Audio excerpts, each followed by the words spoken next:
Doctor Shailesh Kharkwal जी, Singapore से। राधे राधे महाराज। राधा वल्लभ श्री हरिवंश महाराज जी, आपके चरणों में कोटि कोटि प्रणाम। महाराज जी, मन में एक जिज्ञासा रहती है कि जब भगवान कर्मों के हिसाब से सभी मनुष्यों की गति देते हैं और मृत्यु लोक के बाद परिजनों के पीछे छूटे परिवारजनों से कोई संबंध नहीं रह जाता, तो फिर हमको पितृदोष या पितृ आत्माओं द्वारा उत्पन्न होने वाली बाधाओं के बारे में क्यों सजग कराया जाता है? महाराज जी, इस शंका का ये जीवित की बात कर रहे हो जी, जीवित की बात कर रहे हो। ये हमारी भावना की शुद्धि के लिए है।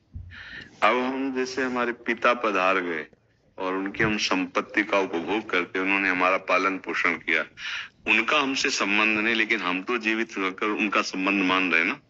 अब हम जब उनको सुकृत दान करेंगे, भजन का, दान पुण्य का, पिंड का, तो जिस योनि में होंगे उनको प्राप्त होगा, वो उनकी उन्नति होगी। अगर वो किसी कर्म के दंड विभाग में है, नरक आदि में, आप यहाँ भजन कर, उनका उत्थान हो जाएगा, उनका मंगल हो जाए। वो आपका संबंध नहीं मान रहे, लेकिन आपका संबंध है, आप जीवित हैं।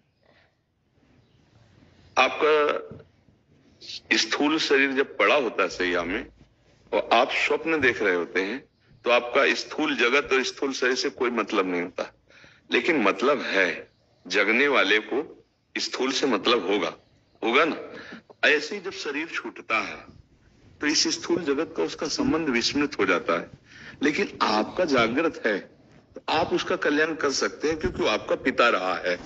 उसको पता नहीं है, उस समय उसको ज्ञान नहीं है, लेकिन आपको पता है, तो आप उसका मंगल कर सकते हैं भजन के द्वारा, तीर्थयाटन के द्वारा, पिंडदान के द्वारा।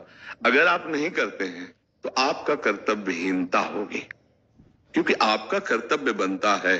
उन्होंने आपके लिए जो भी किया, अब चले गए, उनका कर्तव्य खत्म हो गया आपके प्रति। अब आपका कर्तव्य उनके प्रति है, क्योंकि आपका पिता का संबंध था। अब उनका मंगल होना चाहिए।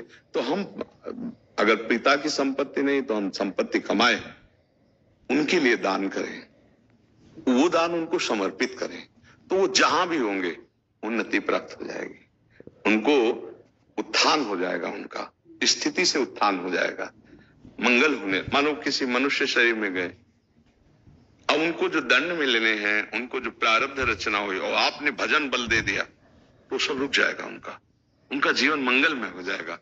इसलिए प्रथा बनाई गई कि उनका अधूरा कार्य आप पूरा कर सकते हैं, उनको भगवत प्राप्ति करा सकते हैं। आप जब भजन करके भगवत प्राप्त होंगे, संकल्प करेंगे, तो बोले 21 पीढ़ियां तर जाती हैं, 14 आगे की और 7 पीढ़ी की, तो वो तो पिता है, उनको तो परम पद मिल ही जाएगा। उनको स्मृति नहीं है, आपको स्मृति है। अगर समझा जाए कि स्मृति क्यों नहीं रहती, तो जैसे आप स्वप्न में होते हैं तो आपको जागृत शरीर की स्मृति नहीं रहती कि वस्तुतः मेरे शरीर को सुंदर सैया पर सुलाया गया है, मैं एक स्वप्न देख रहा हूं, ऐसा बोध नहीं होता। स्वप्न सत्य होता है और ये स्थूल शरीर का विस्मरण होता है, समझ रहे ना। ऐसे ही वो जिस लोक में गए तो आपका विस्मरण हो चुका है, आपका कोई संबंध उनकी स्मृति में नहीं है। वो जहां है, जैसे अभी आप आए हैं, तो आप कहीं से आए हैं ना, पूर्व में कहीं ना कुछ थे, आपको कोई स्मरण नहीं है। लेकिन यदि पूर्व में आपका कोई संबंधी ऐसा है जो भजन तप और आपको, तो आपका ज्ञान विज्ञान प्रकाशित होने लगेगा। अचानक आपकी स्थिति बदलने लगेगी, शरीर की, स्वभाव की और वैभव की, क्योंकि आपका संबंधी कोई संकल्प कर रहा है। इसीलिए जब कोई भगवान का भक्त पैदा होता है, तो जो पितर अन्य लोकों में होते हैं, उनका परम मंगल होना निश्चित हो जाता है, तो वो कुल धन्य माना जाता है, वो धन्य होगा। सो कुल धन्य उमा सुन जगत पूज्य सुपनीत, क्योंकि सतरत सा लोकांतर्यत। अब उस कुल में पैदा हुआ, वो चाहे नरक में पितर हो चाहे स्वर्ग में हो, दोनों बंधन युक्त हैं। एक सुखास्पद है, एक दुखास्पद है, लेकिन दोनों से पतन होता है, दोनों गिरते हैं। नरक भोग कराते हैं, स्वर्ग भोग कराते हैं, लेकिन भजन बल वो उनको परमार्थ की स्थिति, परम पद प्रदान कर सकता है। अब पुत्र अपने पिता माता की क्या, पीछे की पीढ़ियों को, पितामह आदि को भी परम पद प्रदान कर सकता है। तो ये बात है, उनको हमारा संबंध खत्म हो चुका है। हमारा कर्तव्य उनके संबंध का निर्वाह करना है। जैसे बहुत लोग हैं, पिता के लिए गया श्राद्ध आदि करते हैं, यज्ञ कराते हैं, भोज कराते हैं, पिता के निमित्त वो उसको सुकृत प्राप्त होता है जाकर के। पिता के निमित्त से भागवत कराते हैं, जप करवाते हैं, कीर्तन ये सब उसको प्राप्त होता है। तो वो जीवात्मा जो पिता बन के आया था उसको पता नहीं है, पर आपके इस दान पुण्य के बल से उसके जो दंड विधान थे वो क्षमा हो जाएंगे और आगे बढ़ जाएगा। इसलिए कहा जाता है कि जहां पुत्र हुआ, परिवार में संतान हुई, चाहे वो बच्ची हो चाहे बच्चा हो, तो को पिता प्रसन्न होता है कि अब हमारी दुर्गति नहीं होगी। ये भजन साधन, अगर हमसे चूक हो गई तो भजन साधन के द्वारा मंगल कर देगा। लेकिन यदि ऐसा ना हुआ तो फिर पुत्र का होना ना होना बराबर है।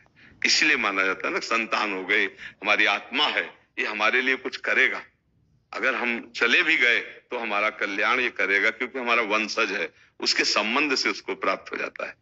महाराज जी, दो और प्रश्न आते हैं दिमाग में इसमें। महाराज जी, एक तो इसमें फिर पुत्र हो या पुत्री हो, उसमें कोई भेद नहीं होना चाहिए? नहीं होना चाहिए, नहीं है, इसमें भी नहीं है। क्योंकि जैसे पुत्र स्वयं कर रहा है तो वो पुत्री पति के साथ कर रहे हैं, तीर्थयाटन जो भी कर रहे वो उसके अंश है, उससे उसका कल्याण होगा। उसमें ऐसा कोई खास बात नहीं कि पुत्र ही हो तब ऐसा होगा, हाँ ऐसा नहीं है। पूरी सामर्थ्य पुत्री में भी है। कितने ऐसे कुल हुए जिनको दोनों कुलों को पावन कर दिया, पिता के पक्ष को और ससुर पक्ष को, दोनों पक्षों को पावन किया। उसमें ऐसा शास्त्रों में कोई विशेषता ये नहीं कि पुरुष ही होना चाहिए, बड़ा रोल है। हाँ बिल्कुल बिल्कुल बिल्कुल, इस बात में कोई संशय नहीं। और दूसरा प्रश्न महाराज जी, जैसे जीवात्मा मतलब जब आत्मा मतलब अपना स्थूल शरीर को छोड़कर चली गई तो उसके बाद नरक गति और स्वर्ग गति और फिर मृत्यु लोक में भी दोबारा आ सकती है भोगने के लिए। तो फिर अगर किसी वो दूसरे स्थूल शरीर में चले गई तो उस समय पे भी यही संबंध रहता है पितृ वाला ही, जैसे कि अगर आप बोल रहे हैं अभी बताया ना कि अगर वो किसी मनुष्य शरीर में गया है तो उसकी उन्नति होने लगेगी, उसकी बाधाओं का नाश होने लगेगा आपके संबंध से। उसको पता नहीं है। जैसे हम किसी के नाम पैसा ट्रांसफर करें और अपना परिचय हम ना दें और वहां तक पैसा पहुंच जाए तो धनी तो हो ही जाएगा ना। तो उसको पता नहीं, लेकिन आपको तो पता है ना कि मेरा जनक है, मेरा पिता है, अब जहां भी होगा उसको सुख पहुंचेगा। वो किसी भी योनि में हो, अगर मनुष्य योनि में है तब तो कहना क्या है, पर पता नहीं किस योनि में हो, पर उसकी उन्नति हो जाएगी, उसका परमार्थ पुष्ट होने लगेगा। जैसे कुत्ता है, एक कुत्ता है गलियों में मारा घूमता है, एक है गाड़ी में सुख पूर्वक घूमता है, और एक है भक्तों के पास भी रहता है, भक्त परिवार है, नाम कीर्तन कर रहे हैं, मतलब एक है धाम में वास करता है।